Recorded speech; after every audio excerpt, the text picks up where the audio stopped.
Sabi ng Panginoon, siya ang ating manggagamo. Siya ang nagilang manggagamo. So, nakikita ko lahat parang may diferensya. Mga dinadalang mga karamdaman. So, salamat sa Panginoon, siya ang ating nagilang manggagamot. Kung may mga problema sa buhay at may mga sunog, siya ang ating nagilang rescuer. Siya ang ating nagilang bumbero. So, ang church ay lugar na kung saan sabi nga, ang Panginoon ang kaibigan ng mga makasalanan. Jesus is the Prince of Sinners. So, ang church po ay talagang makikita natin ay puntahan ng mga tao na nangangailangan sa Panginoon Jesus. Lahat ng mayroong kailangan sa Diyos, ang church ay doon dinesign. So, kaya nga mga kapatid, ngayong umaga, ang message ngayon ay tungkol sa ating kalaman kung ano ang dapat nating matutunan para makita natin kung saan tayo nakatayo sa ating hinaharap, mula ngayon hanggang sa ating hinaharap ang balik ng ating Panginoon. Ang sabi sa Bible, ang pagpabalik ng anak ng tao, ang Panginoong Jesus, ay maitutulad sa panahon ni Noe. Tayo po doon. Ang mga tao ay nag-happening. Makikita mo dyan. Ang tao ay nagiinuman. Ang mga tao ay nag-aasawa. At ang sabi sa Bible, they didn't realize, di nila namalayan, sabi doon, na pumasok na si Noe at ang kanyang pamilya sa daong. O sa barko, napakalaki barko po yun. Imagine mo kung gaano kalaki yun. Ano? Dahil sa dami ng hayop na ikilangga doon. Imagine nyo ngayon, may pandiyon, may hippopotamus.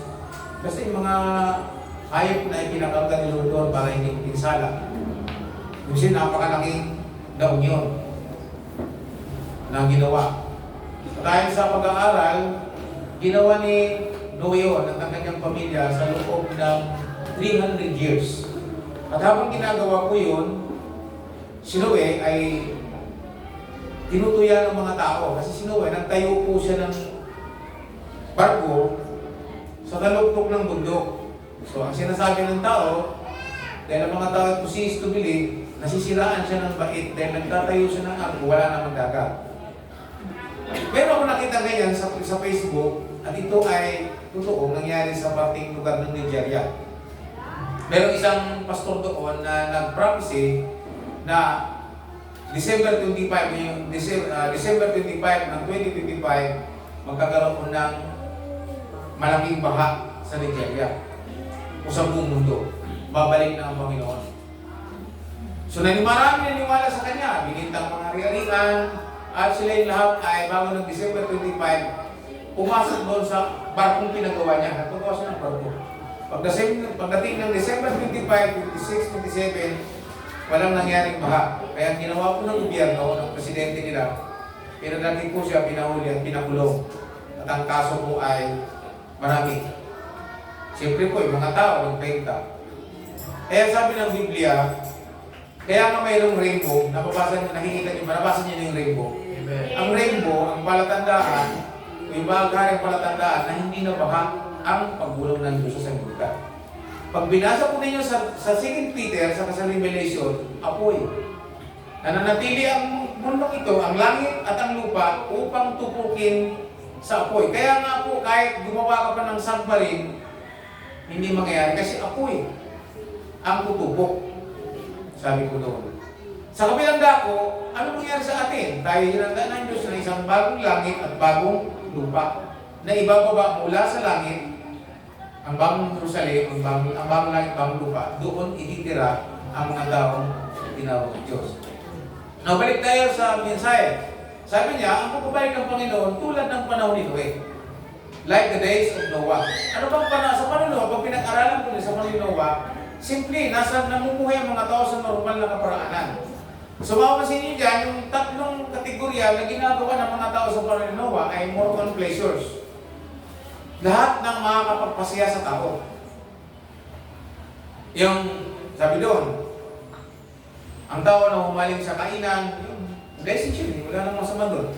Kainan, inuman, yung mga happenings, pag-aasawa. So nakita natin doon, sinasabi dito ng, ang nagsalita dito, si Lord eh. Si Lord mismo sa Matthew 24. Na patulad ng panahon ni Noah, may similarity sa panahon ni Noah. Ibig sabihin niya na ang tao, nung panahon ni Noah, ang mga tao nabubuhay sa pleasures without God. Ito nakaraan lang, nabasa ko na napanood ko si President Trump ng Amerika, nag-declare po siya bilang presidente, nagkaroon siya ng presidential degree na sinasabi niya, starting now, we are united, tayo mag-iisa, at nagkakaisa na we rededicate the United States of America under God. Ibig sabihin niya, idinidedicate nilang muli ang Amerika na nasa ilalim ng Diyos. Hindi ko lang matiyak kung anong klaseng Diyos, kung yung si Jesus Christ o ang Antichrist. Hindi ko basta yun ang sinasabi, we rededicate the United States of America under God. Hindi ko yung sinabi under Jesus Christ. Baka under ng Antichrist. Kasi, second coming na tayo. So makikita natin, ang tao, nung panahon ni Noah, namumuhay, hindi under God, under their pleasures. Ang ibig sabihin ng pleasures, yung gusto nila. Kasi siya ng katawan. Ano pwedeng kasiya ng katawan? Siyempre, yung tao, ngayon, mas hahanapin nila kaysa magpunta sa simbahan, kaysa magpa-disciple, mag-aral ng salita ng Diyos, mas gusto nila yung mga kainan. Kainan. Alam mo sa kainan, handaan. May handaan kagabi. Buti, nandito yung nagdibo, kahit kuya. Normal time. Walang puyat na walang pagdating kay Lord, walang puyat-puyat. Diba? Alala ko tuloy na ako'y kabataan at nasa PMC, membro ng Praise and Worship Team ng National. Magdamag na nag-ayos sa ngayong Pilipino, tapos kinumagan, magbibihis, lahat kami nakanektay, membro ng Praise and Worship Team. Paano nag-message, lahat kami nasa unang tulog. Kasi grabe puyat. Ang masama doon, nasa unang kami. Natatawa tuloy yung speaker. Ang pangalan ko ng speaker ay Ilo Mansano. Pastor Ilo Mansano. Hindi yung artista. Ilo Mansano. Natatawa siya. Sabi niya, grabing pinag-aanan ng mga to. Isang halira pa naman. Puro music team, nandun sa unahan. Puro tulog. Nagising lang ng salitang amen. At least nasa unahan kami. Ano? Kasi po yan sipag.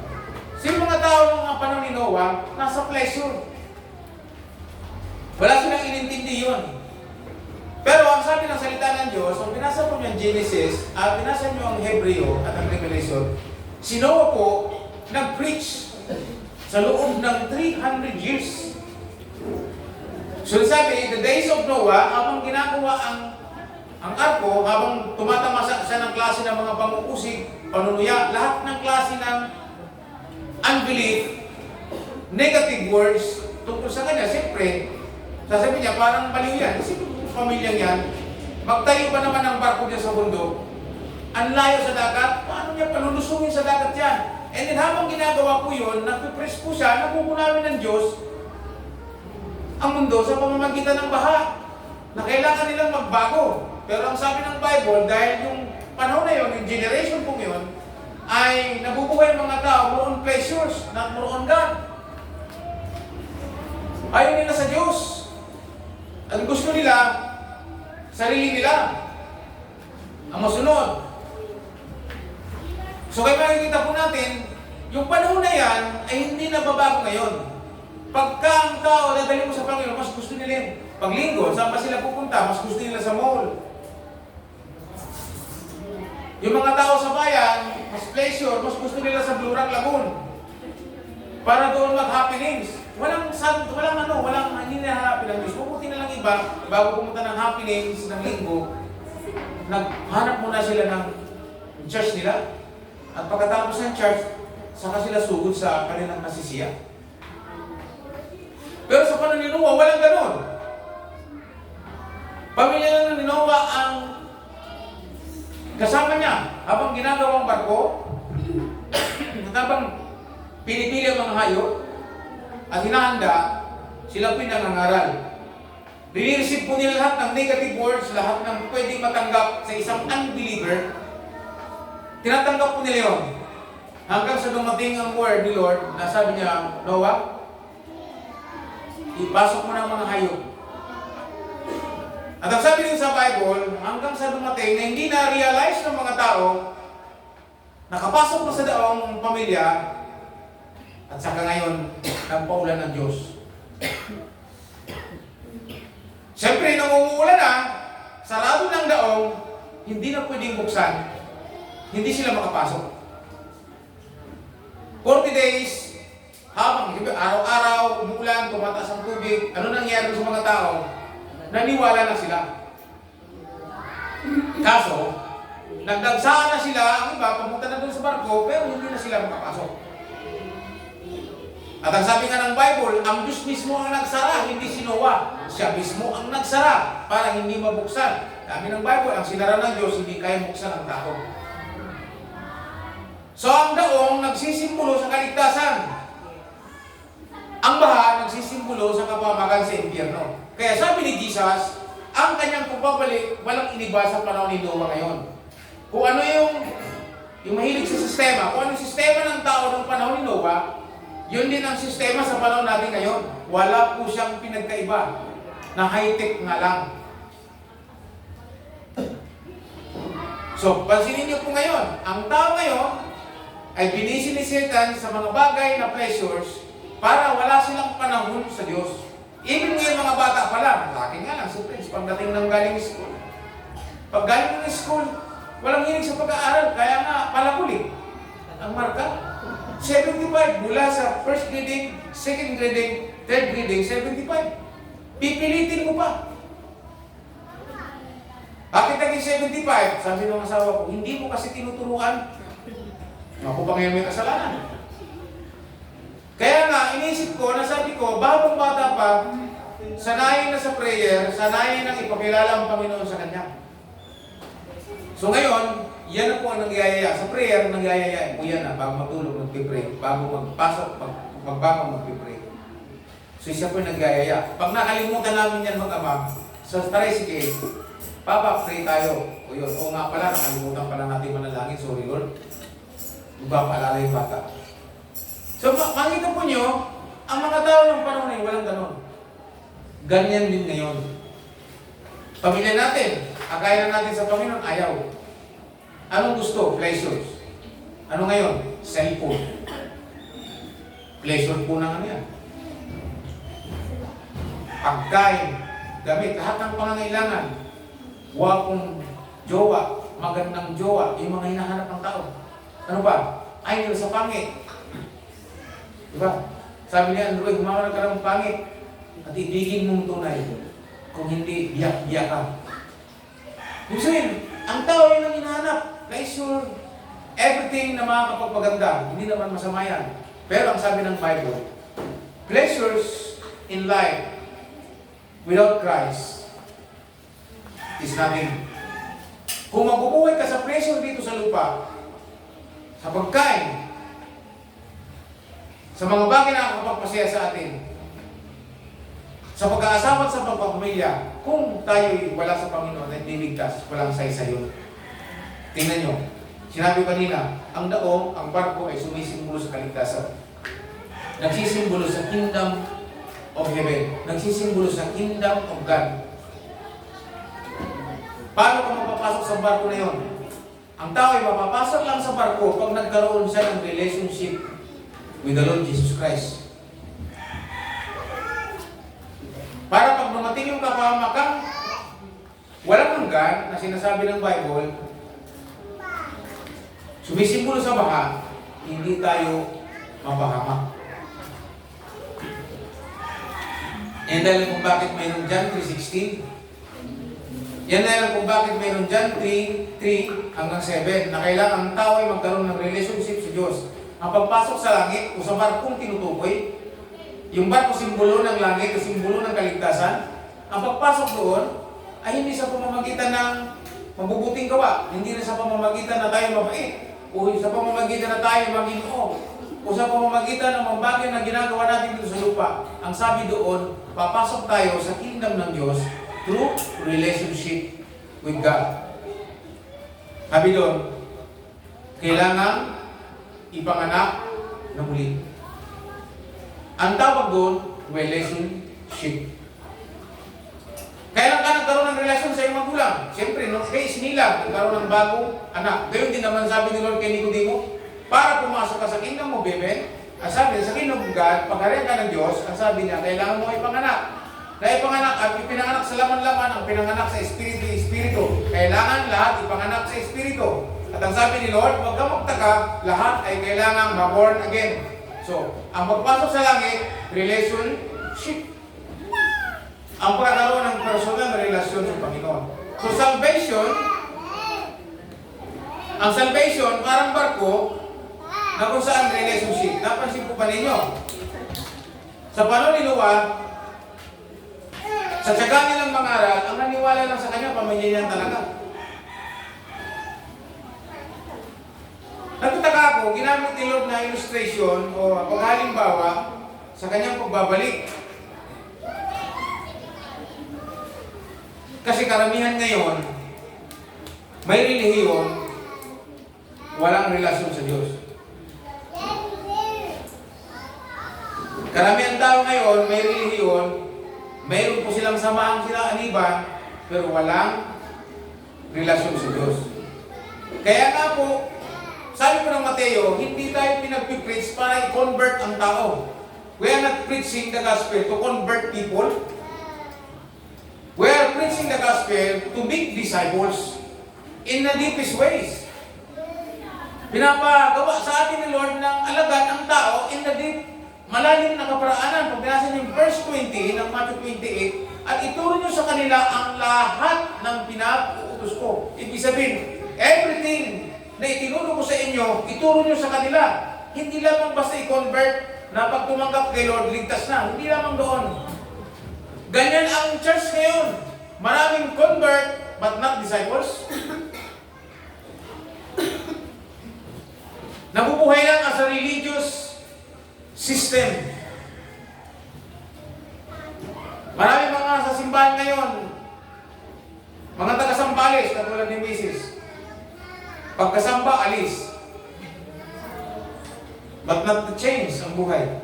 So, ang pinapagawa, disciple. Sabi nga ni Ira kanina, not just only a believer, or not just only a follower, kasi maraming followers sila sa Bible.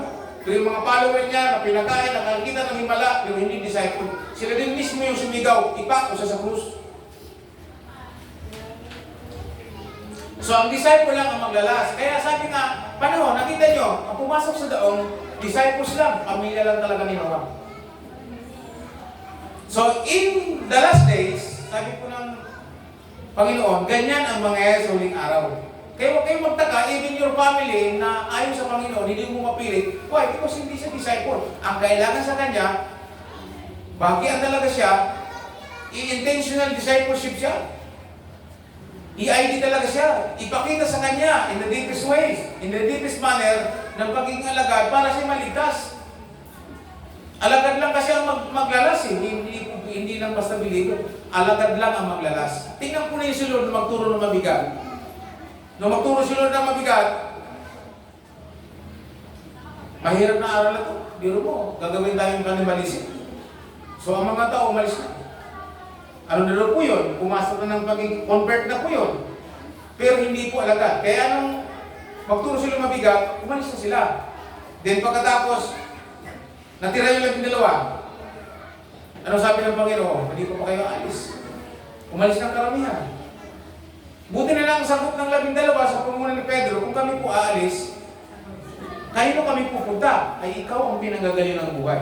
So si Pedro, nung time na yun, disciple lang po siya. Alam niya na si Christ ang bukal ng buhay. At kung pupunta sila at lalabas pa sila sa daong, sa kaligtasan, saan sila pupunta? Ikaw pa makan. Kaya sinabi ko mga kapatid na ang daong, ang barkong tinutukoy dito, simbolo ng kingdom of God. Simbolo, napasok ka sa pagiging alagad ng Panginoon. Nagkaroon ka ng personal na pagkakilala kay Lord, na born again ka, at pagkatapos ngayon na disciple ka sa malalim na kaparaanan, hindi lamang sa mensahe ng kaligtasan, kundi sa pagiging buhay na ganap na alagad ng Panginoon. Yun ang pinagagawa ni Kristo. Never mo mabasa sa Biblia na inutos ni Kristo Nagawing Kristiyano, wala po kang mapapasang ganun. Ang salitang Christian ay bansak lang sa atin yan. Mapabasa po niyan sa Gawa, chapter 11. Doon sinimulang tinawag na Kristiyano ang mga alagad. Pero ang pinagagawa ni Lord, disciples. Kaya balik tayo sa word na disciples. Sa ating panahon, kailangan natin mag-focus na magawa ng disciples, intention disciple natin ng tao, para hindi mapahamak tulad ng panahon ni Noe. So imagine nyo ngayon, hindi ng ating pamilya, na wala sa Panginoon, iba ang gusto niyan. Naku, iba ko pa lamang at wala pang asawa, nagkaroon ako ng motor, pleasure din ang hanap ko. Dahil may bago akong motor, bago yung iksarin ko noon, naghanda ako ng mga gadgets. Kahit mag-isa lang ako biyahe, kahit mayroon pang mga simplang yan. Pag hindi ako nakabiyahe sa loob ng 3 buwan, parang masama ang pagkaramdam ko. Why? Because hinahanap na ng katawan ko. Ang tawag doon, pleasures. Pag nakabiyahe ako, kahit kuyak, kahit pagod, okay lang. Bali wala. Because pleasure. Ngayon nagkaasawa ako, nagkaroon ng anak na inaalagaan, gusto mong lumayas, hindi makaalis. Yung mga pinsan mong mahilig sa peso, samahan mo kami sa Bicol. Sabi ko noon, pwede, ngayon hindi. So ano yun? Pleasure. Ano nang gagawin sa Bicol? Wala lang, pupunta lang, tapos babalik, pagod lang. Para saan?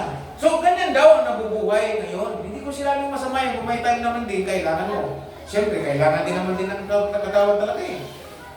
Kasi pag tumatanda na tayo, pag walang exercise, pero huwag natin gawin yun ang labas sa perimetro ng ating Panginoon. Ang tinutukoy ngayon ay mensahe para sa atin na nasa panahon tayo ng gano'n.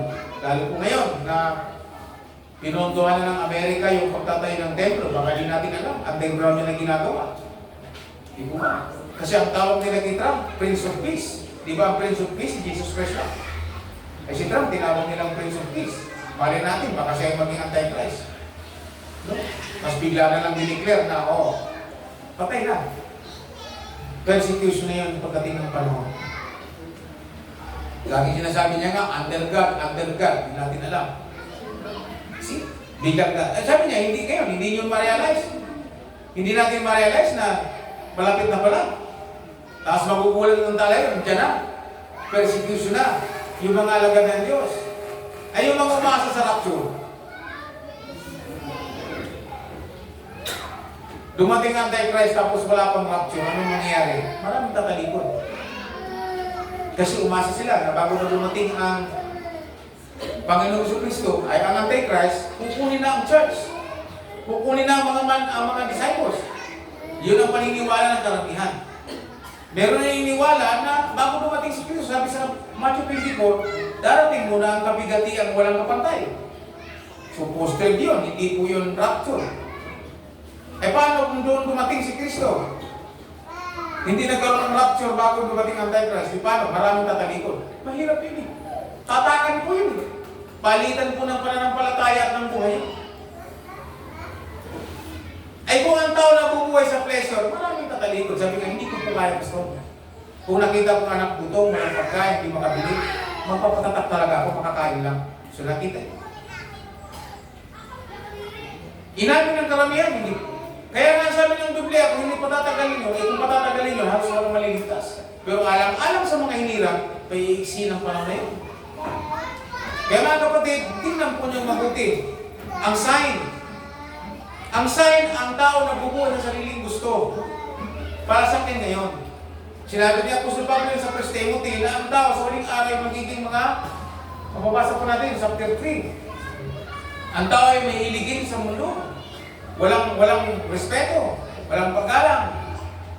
Ayaw sa Diyos, sabi ko doon. Magiging mayabang. Ano ba? Lahat ng klase ng pagsuway na katangian ng isang tao laban sa Diyos na doon.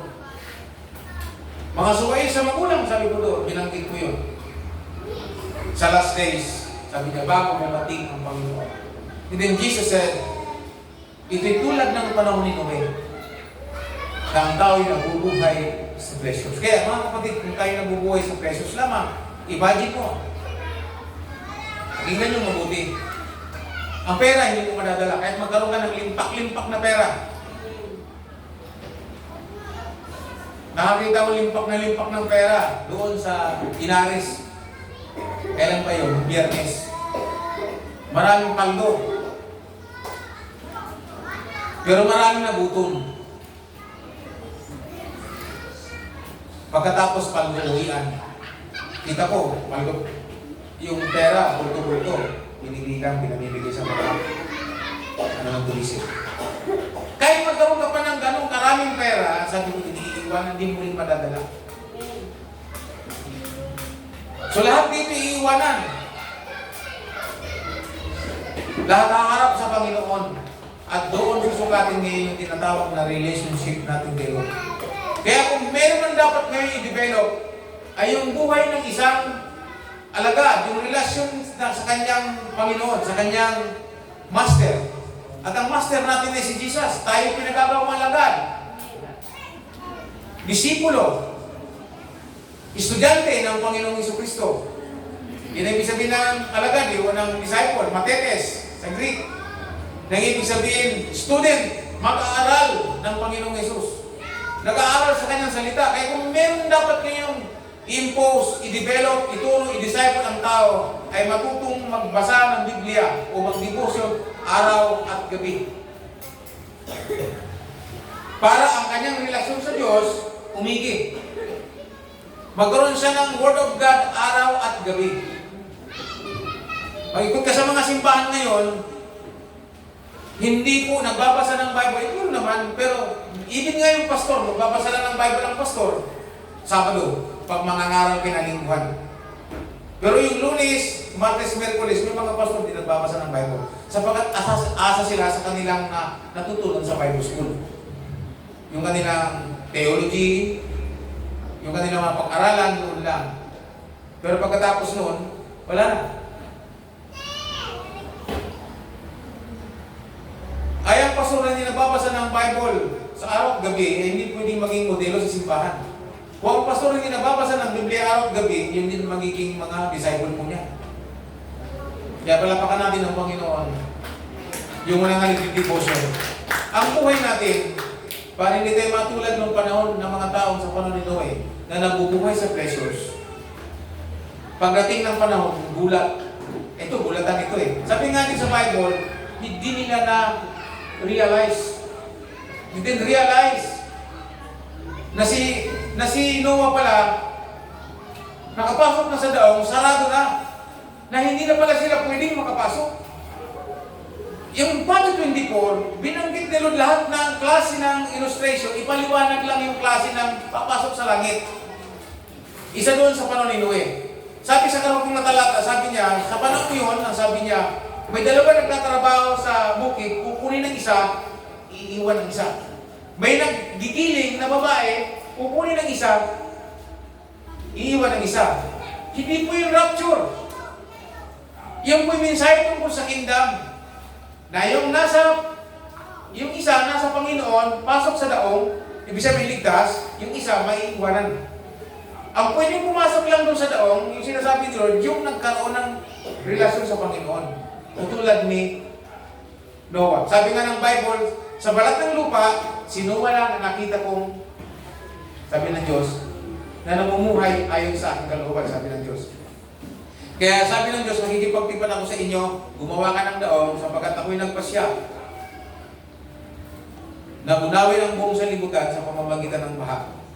Pero habang ginagawa ni Noah yun, nangangaral po siya. Baka sakaling mayroon pong maging matuwid. Kaya lang wala na kahit isa. Kasi ang mga tao nabubuhay na lang sa pleasure. Pag sinabing pleasures, pag sinabing pleasure of the flesh, o ang tawag yan, pita ng laman. Ang tawag kasi sa Biblia dyan, sa malalim na salita, pita ng laman. Sa English po ay lust of the flesh. Nasa ng laman. Ang nasa ng laman, gusto ko malaman po ninyo, sa malalim na pagtuturo, huwag niyong bigyan ng malisya. Pagkain, food, gluttonies, yung katakawan sa pagkain. Yung pag nakakita ng pagkain na gusto mo kainin, may namamatay doon. Lalo ngayon. Gluttonies. Isa yun sa lust of the flesh. Ano pa? Yung mga bagay na maganda sa paningin. Ang tawag naman doon ng Bible, lust of the eye. Lust of the flesh, kasama na po doon yung sabi, nagkakainan, nagiinuman, yan yung pag-iinuman, yung paglalasingan, flesh po yan. Hilig ng katawan. Yan. Kaya wala pong lasinggero mapasok sa langit, mali pa makapasok sa daong. Maligtas, makakilala kay Kristo. Yung po yung daong na sinasabi. Hindi papasok. Nabasa niyo ba 1 Corinthians chapter 6, verse 9 to 10? Diba? Hindi papasok.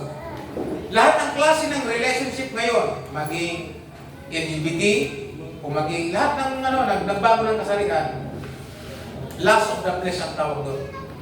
Kita ng laman. Sex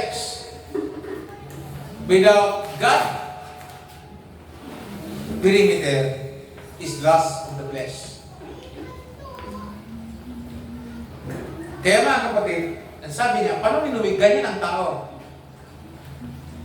Ay, isipin mo ngayon, kung gaano kasama ang mundo ngayon, lumabas muna tayo sa, dito lang sa Biscam. Meron kayong makikitang ganyan, yung lust of the flesh. Namumay ang mga tao sa lust of the flesh. Kanina sinasabi ko, pleasure. Pleasure po talaga yun eh. Ngayon, lust of the flesh. Ang mga tao nabubuhay sa ganyan. O bumalik tayo sa Bible, ang Sodom at Gomorrah, lust of the flesh. Kaya sila ginunaw sa pamamagitan ng apoy.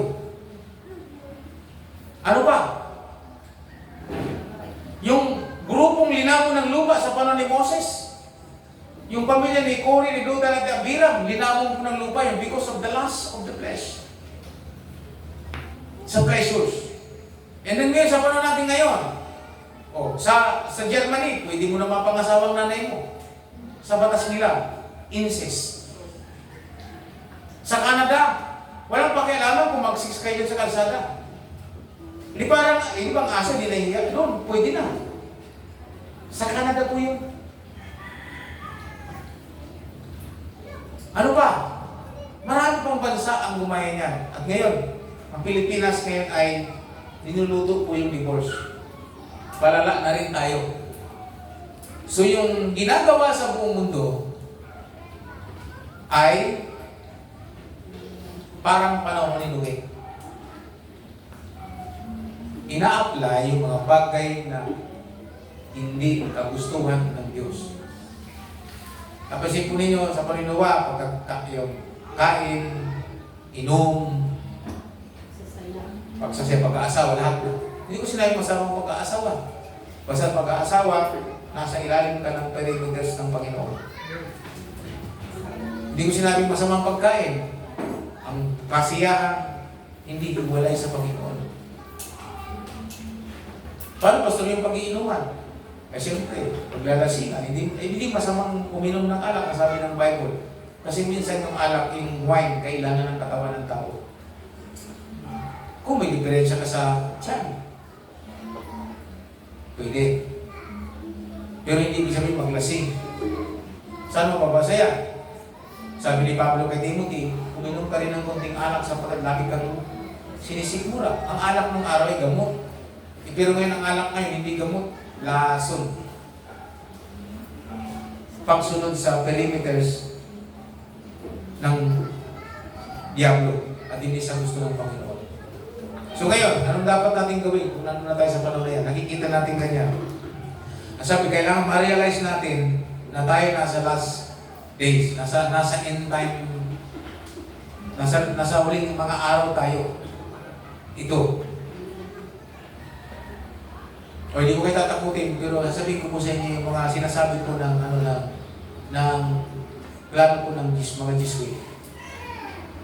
27 daw, yung 27, kailangan mag-start po yung process ng digital ID. So kaya ngayon, even yung lisensya, 5 taon na daw kayo ng lisensya, may bagong batas. Ang lisensya ng driver's license, gagawin 5 taon na. Ay, hindi pala. 10 na pala. Yung registro pala. At ngayon, ini-impose ngayon sa LTO na parang unti-unting aalisin yung card. Ngayon, ang lisensya mo, digital ID na. Ang ibig sabihin po noon, nasa cellphone mo na siya. Bubuksan mo lang yung portal ng LTO, nandun yung pangalan mo. Pag hinuli ka, bubuksan mo lang yung portal, parang Facebook. Meron kang, ang tawag doon, password. Bubuksan mo lang, yan ang aking account. Parang ganun din. Kaya kahit maiwanan mo yung license card mo, basta dala mo ang cellphone mo, bubuksan mo lang yun, makikita nila. Parang kung hinuli ako dyan, wala akong pinakita ko. Asan ba ang lisensya? Kasi papel. Hindi gusto ko makita. Alam mo ba yung ang password? So, buksan yung password yan. Okay. Kaya meron na po ako sa cellphone. Yun po ngayon ang i-impose ngayon. So, 2027, i-impose po ang digital ID. At ang sabi po nila, hanggang 2030, kailangan daw mag-plan siya po yan. Kaya, itingin po ninyo mabuti ang inyong mga paningin. Bantayin lang po ninyo yung templong ginagawa sa Jerusalem. Ngayon, magbukas po kayo ng inyong mga cellphone at manood kayo sa YouTube o manood kayo ng balita. Para hindi tayo matulad ng iba na hindi na-realize, sabi nga po dun sa Bible, hindi nila na-realize na ano na pala, wala na. Wala na, hindi na pwedeng pumasok. Parang sinara ni Lord yun. Hindi nyo ba alam na sinabi ng Bible, kung napabasa po nyo even sa Roma, aklat ng Roma na hinihintay ng Diyos o kaya sa Revelation o yung mga nagbabasa ng Bible na hinihintay ni Lord na mamusto ang bilang ng mga hindi. At pagkatapos babalik sa Israel ang kaligtasan. Ibig sabihin po niya, may bilang lang po talaga ang mga Gentile people na sasampalataya sa Panginoon. Pag nahusto na sa bilang, ang sabi, ibabalik sa Israel upang ang mga nahuling generasyon ng mga Israelite ay maligtas din. Ibig sabihin, kikilalangin din ng mga Hudyo ngayon na hindi kumikilala kay Lord ang Panginoong Jesucristo. At ito, maganda, marami na pong rabay ng Hudyo ang tumanggap kay Jesus. Na-realize ko nila. So, ibig sabihin, palatandaan na po yun. Kaya, kailangan natin makita ito para ma-realize natin na nandito na pala tayo sa last days. So, ibig sabihin, dapat double time ang ating buhay ngayon sa Panginoon. Although nagsasaya tayo sa ating mga celebration, tulad ni Jaira, pero double time ang ating kamalayan sa salita ng Diyos. Para hindi po tayo magulantang tulad sinasabi sa Thessalonica na sinasabi, habang sinasabi ng mga taong kapayapaan, bilang darating ang kapahamakan. Ano ibig sabihin yun? Kapag sinisigaw na po daw yung magbati ang mga bansa, walang away, walang gera, sabi po doon, talastasin ninyo, malapit na ang kapahamakan. Biglang mag-declare ng ano? One word government.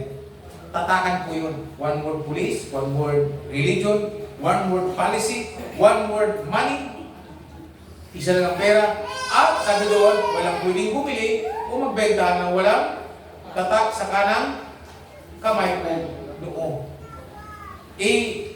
Si tingin ko gagawin kong digital yun. At ang gamit ko nila doon ay yung nasimulan ni Tesla at ngayon pinagpatuloy ni Elon Musk.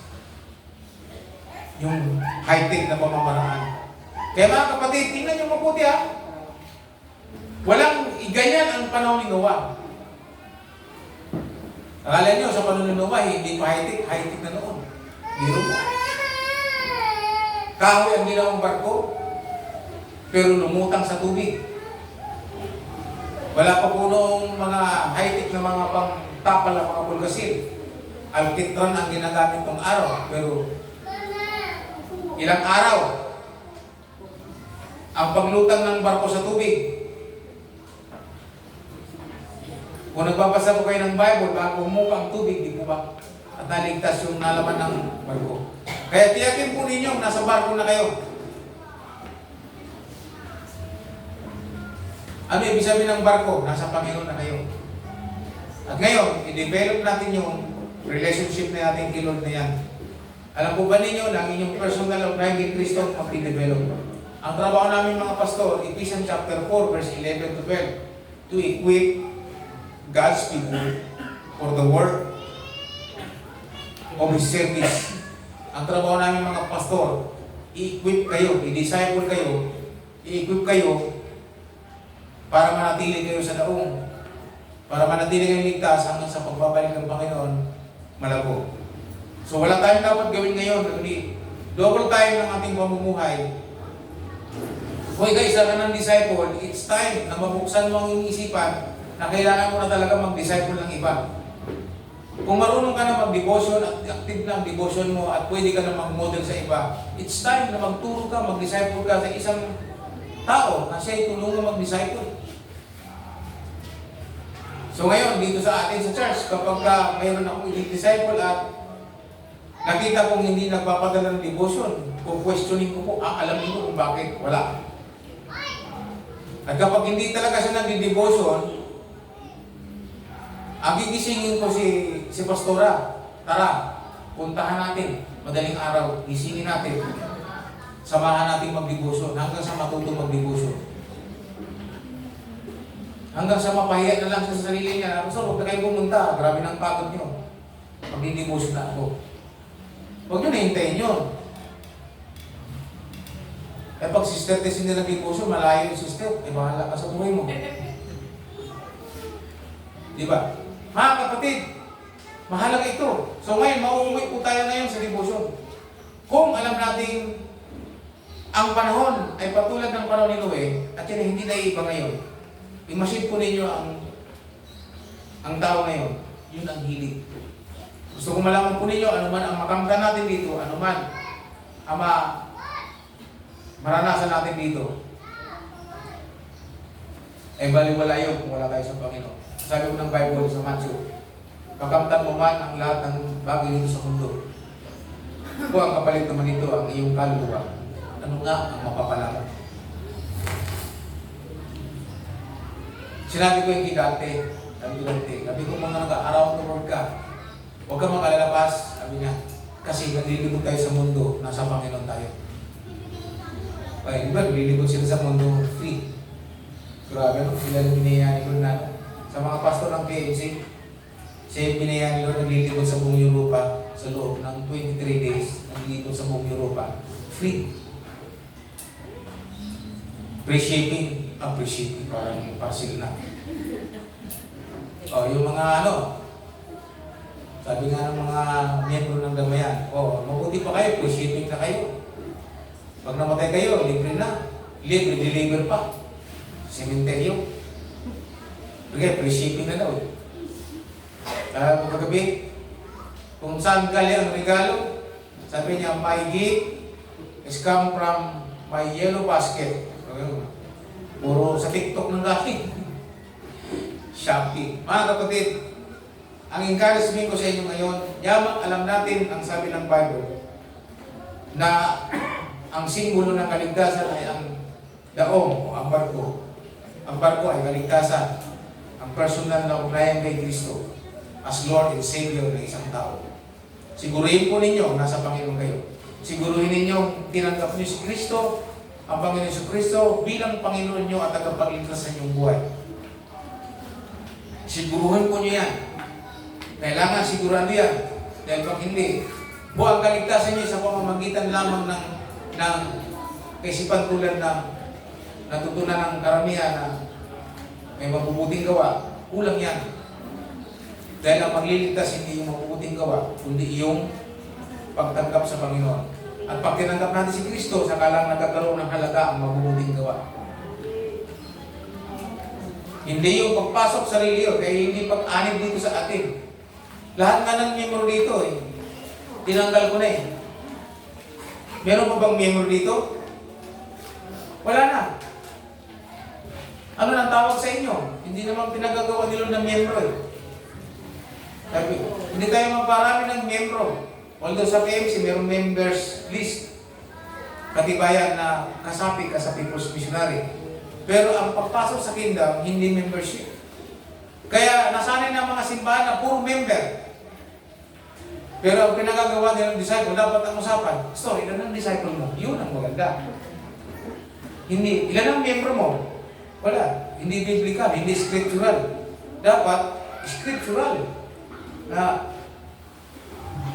ilan na ba? Ang disciple ko, kunti pa ang disciple ko dito. Sino mga dinidisciple? Taas ng kamay ng mga NID ko, taas ng kamay.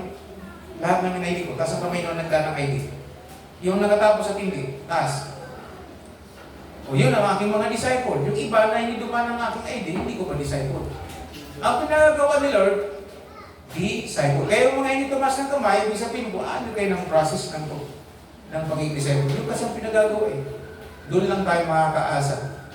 Kaya mas magandang mabuhay po tayo bilang si Jaira, isa sa mga bata kong disciple. Sana ako mga kapatid, yung umaga, mabuhay po tayo bilang alagad ng Panginoon. Hindi sa pleasures ng sanlibutan ito. Alalahanin po ninyo, ano man ang tagumpay na marating natin dito sa lupa. Pera, sasakyan, bahay, lahat yan ay ating iwanan. Wala tayong madadala. So ang tanging baon lang natin pagharap natin kay Kristo, ano? Makinig kayo mabuti. Ano ang baon natin pagharap natin kay Kristo? Anong baon? Kaya na po ba kayong baon?